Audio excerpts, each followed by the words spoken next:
Well, let's do this. LUI here, salute you wherever you are. And guess what? Today, or rather tonight, I decided to give you some sort of a photo collage of my memories of bodybuilding, how it all started. Why am I even doing videos on YouTube, right?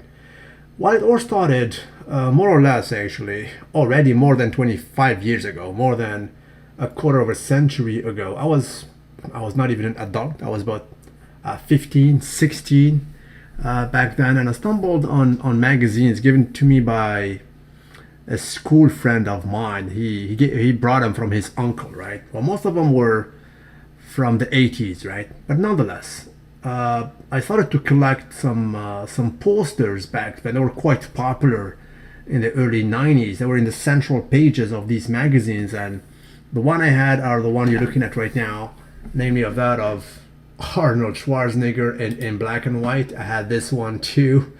It was the central position, and the front double biceps, quite iconic. But I also had the Myth himself, who was kind of a rival of Arnold. I had no clue what the positions were, the poses, the mandatory pose. I used to call this pose kind of I called it kind of a cobra. He looked like inhumane, and even his front double bicep, this one right here, was rather special. I mean, it reminded me of a cobra, for the eyes of the cobra here, and you see the skin that it has on his neck. Of course, right now looking at Sergio Oliva, I mean, he rest in peace. I mean, you think about the details. This guy was very gifted for his time, and by yesteryear's metric, he was Mr. Olympia, needless to say. But if he was competing today, he would have been way more monstrous. As a testament, see these slats, bro, how low they are. It's like a reminiscent of a current day 90s Dorian Yates in that aspect, in my opinion. But I definitely had a poster of this gentleman. Beret de May was another poster that I got. Now, Beret de May is a different era. Fast forward at least 15, if not even 20 years after. He peaked around 87, 88, and this guy actually was retired by an injury. And a lot of people was basically forecasting this guy to be the next, actually, Arnold Schwarzenegger. He was tall, he had huge arms, and also, he was European and quite charismatic, right? This guy is unknown, but I was mesmerized by him. You know why? Because on the magazine, the French one for that matter, all the magazines were French back then, they said this guy will be the guy who will box with Lee Haney. He used to weigh, back then, in kilograms, I do recall, 109, right? So 109 kilograms. They say Troy Zoccoloto is the guy who will take on Lee Haney. Of course, it never happened, but he was kind of icon, kind of a very, photogenic in magazine covers back in the 80s, baby please. Mike Ashley, same era, 87, 88. Very distinctive, very cool guy, very divisive for one reason. I think he said that he was natural, as far as I know. Confirm, guys. I mean, his legs were not loyal even by back then standards, but the upper body, the arms were absolutely special, absolutely saluted vacuum too, right? Bertil Fox, nicknamed Brutal Bertil Fox. He was kind of the mass monster of the late 80s, right? When he was standing next to Lee Haney, it was divisive. It was like the Marcus Rule of that era, the very Nasser somebody of that era, the biggest guy on stage, right? Dramatic happened into his life, actually, right? So I think he is in jail as far as I know. But he was known for those crazy traps development, and the neck, stupendous. Also crazy arms, crazy arm bellies. Right, look at that. I mean, these arms were just gigantic by yesteryear's era, bro. But he was Bertil Fox and had all kinds of pictures of this gentleman on my walls. Lee Labrada, right? They nicknamed him actually the Mass with Class, but that happened actually in the early 90s. The version I like about him more was the 80s, right? When he had the stash, the famous stash. This guy was pushing Lee Haney, was placing second. He was good. I mean, this guy was just ecstatic all day and every day. Look at the tilt front double biceps, a rare sight in today's bodybuilding. This guy was so ecstatic. Some ground poses, baby, please. I definitely salute this Lee Labrada. I mean, even Lee Haney, he didn't give him props. He said that little guy who was pushing me, was absolutely Lee Labrada. I had this precise picture with this stash. Another little guy who was pushing also, Lee Haney, I think he placed twice second actually in Mr. Olympia. As a matter of fact, he used to live with Lee Haney at his place and train with him, right? Nonetheless, he was not gifted genetically, but his difference that this little Italian was bringing was the conditioning. One of the first to bring this kind of crazy conditioning, vascularity. You know, we were in the 80s. As a matter of fact, as far as I recall, he was the first guy who told the judge, take a look at my glutes. Don't they even count? Because he had one of the first dice glutes of his era. You guys can see here, they say the Gaspari and Lee Labrada scoreboard will forever be locked in a tie. They were so close, these two little men who were given the run for his money for Lee Haney, for that matter. You can see here Lee Haney with two gentlemen, Labrada and Gaspari, and the guy on the other side is Gary Stridham. This guy, this is the weakest pose here. What his weakness is the back actually, but everywhere else he was just proper. He has one of the most stupendous, most muscular pose. The legs, he was better than Lee Haney in several departments. I think he competed versus the dad of Boston Lloyd as well, right? Proceed, shall we? Who do we have here? So we got Lee Haney center stage, Muhammad Makawi here, very ecstatic guy. You guys know him. We have Al Beckles, right, or Beckles, right? One of the most iconic biceps. And this guy competed very late in his age, right? And this guy, I think his name is Tom Pearson, as far as I know. Tom Pearson, forgotten gentleman. Proceed, shall we? And then, yeah, we stumble actually on 1991 already. We have this Brit coming, not from nowhere. He was coming, actually. He won the Night of Champion the same year, I think. Actually, yeah, the same year, 91. And he was coming from a second spot. He placed second to Momo Binaziza in 1990. And, well, he collided finally with Lee Haney. And if you do recall, the lady who was doing the commentation back then, she said literally that he is like Lee Haney with better legs. Not only that, he was definitely more conditioning. And again, this is one another politics, because in my opinion, I mean, technically, on paper, he should have won versus Lee Haney in his last Mr. Olympia. But, you know, you need to knock the champion to be the champ. But technically, on paper, he was absolutely better in a lot of aspects. He was just more conditioned, better legs, and so on and so forth. Anyway, Lee Haney retired in his early 30s. Nowadays, bodybuilders peak in their early 30s. And then let's move on, shall we? Let's move on right here, actually. Well, no, this is right before when actually Momo. It was in the same year, 91. The previous year, Momo has beaten Dorian Yates, but in Mr. Olympia, they dinged him big time. And they gave him number 5, I think. But quite frankly, in my opinion, as Lee Haney said, he was a giant killer, and he was the Dorian before Dorian. His back was Dorian-esque before Dorian. I mean, he was like a little Dorian, older, thus with a crazier muscular maturity. May he rest in peace, right? This is the lineup I was talking about. I mean, he was dinged. They gave him number 5, I think, but he deserved way better. I mean, he definitely outclassed Sean Ray, Lee Labrada, and that's it. At least he should have been, you know, number 3 at least. Nonetheless, let's proceed, because we're talking about the Dorian Yates era, which was a game changer. Then this happened. I mean, Dorian literally happened. He was a happening. You can say Dorian Yates freaking occurred, and didn't he? He brought those crazy lads, unheard of. I mean, Lee Haney was known to spread them very well. I mean, Lee Labrada, he was small, but he was spreading these lads properly. But Dorian, I mean, look at that. It's just mesmerizing. Another level, right?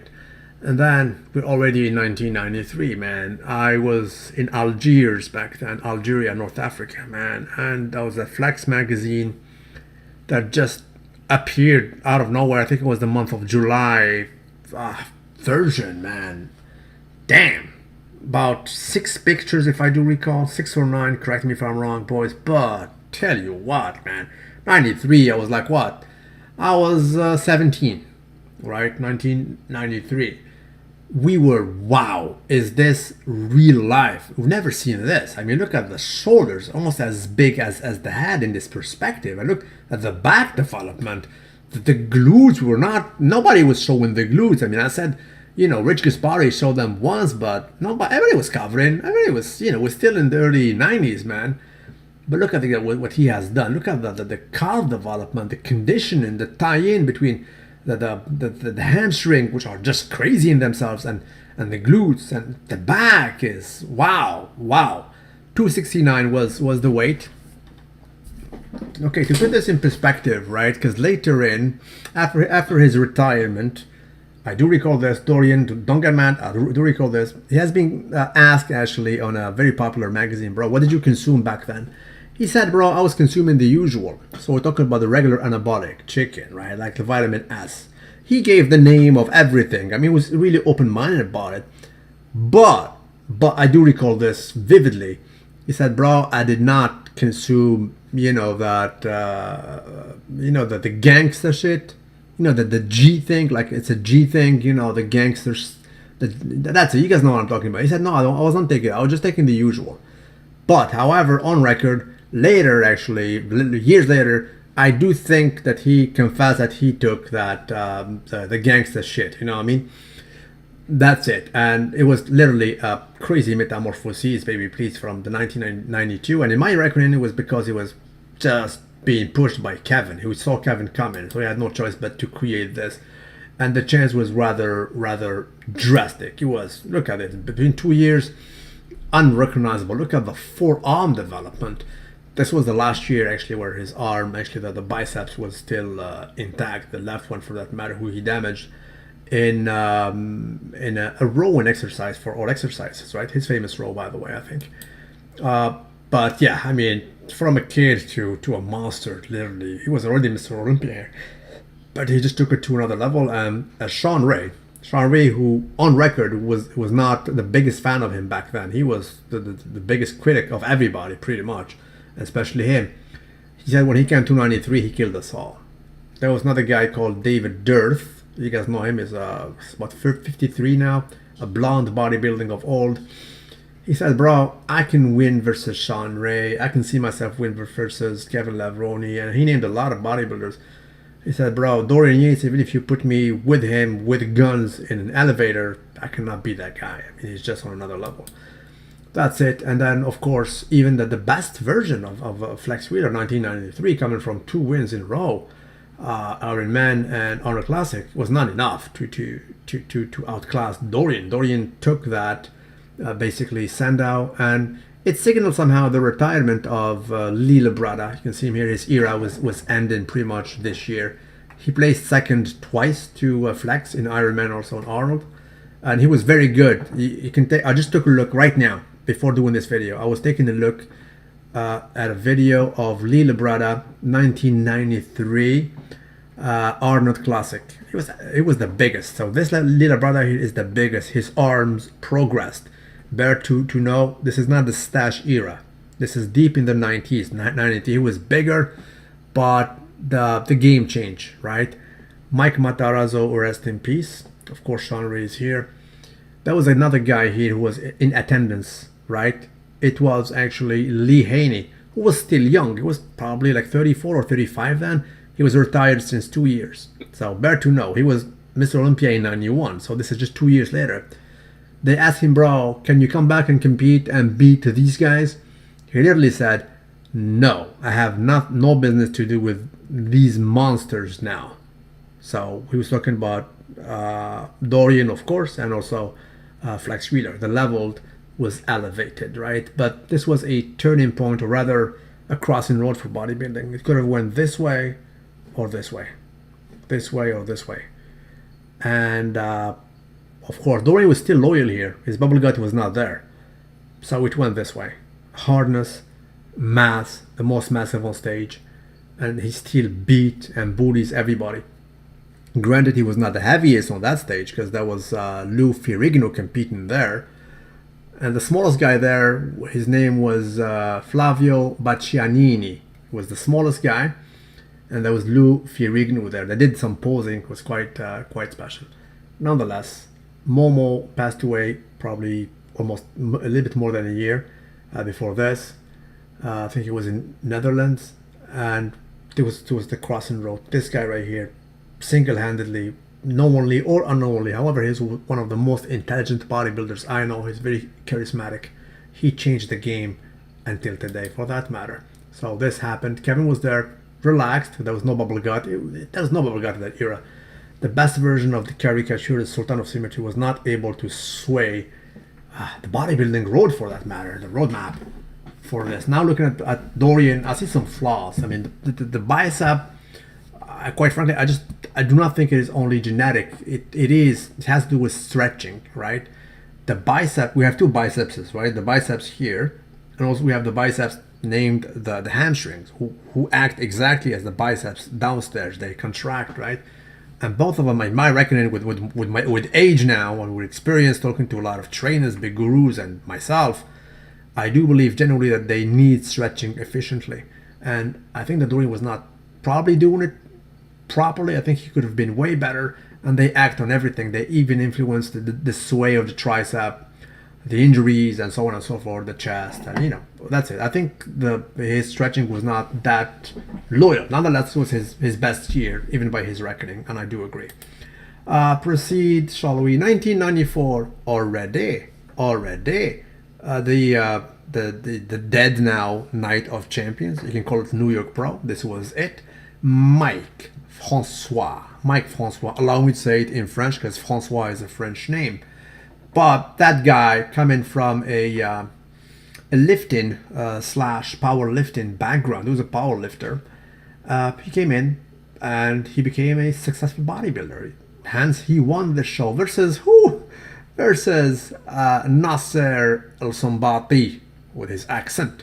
Nasser El Sombati is an Arabic name. He was half Egyptian, half Yugoslavian, living in Germany. Very eloquent, very educated. He has a lot of, he had, may he rest in peace, a lot of diplomas. And he placed second. Back then he was slim stream. Look at him. I mean, he was not the biggest by no means, no bubble gut. This was in 94. Remember what I'm saying. Remember the dates. Proceed up, shall we? So he placed second. His back was definitely the weakness, but he was definitely the aesthetic in a sense, if you ask me. Who would have thought? I mean, this guy would be something in a few pictures, right? You guys know what I'm talking about. Nonetheless, Mike Francois was known for those crazy legs development. The back was loyal too. But look at the quadriceps. Bear in mind, I told you he was a power lifter, this guy right here, man. Later in life, he had some, kidney injuries, baby, please. Not related to bodybuilding, supposedly. I told you about the back, just proper. And I do recall him mainly for one picture, actually, or one muscle group. The hammies, baby, please. Hamstring, as I do recall, they do act just like biceps. As a matter of fact, I think even you in English, you call it biceps as well. Because in French, we call it biceps femoral, right? Femoral, because there's the femur there, which is basically the long bone. So biceps femoral, and they need stretching, of course. I think their optimal stretching, everything down there, if you want to stretch, it affects even the development of your quadriceps via the range of motion mainly. But that's another story. Then Nasser happened. Happened the year after, pretty much 95. He became big. 95 too, actually. Sean Ray in the center, probably not in this picture. I don't think it was 95, this one. It might be, but I think it was 96. In 95, actually, Sean Ray, I think he placed number 4. Yeah, he placed number 4. Yes, did he? Let me remind. 95. 95. First was Dorian. Second was Kevin. Third was Nasser El Somebody, and fourth actually was Sean Ray, right? And he was quite disappointed. You know what he did? He gained 14 pounds, as far as I remember, he came bigger yet softer. Of course, I mean, you cannot put in 14 solid rack muscle even at the professional level. I hope Cedric is listening now. Cedric McMillan, for that matter.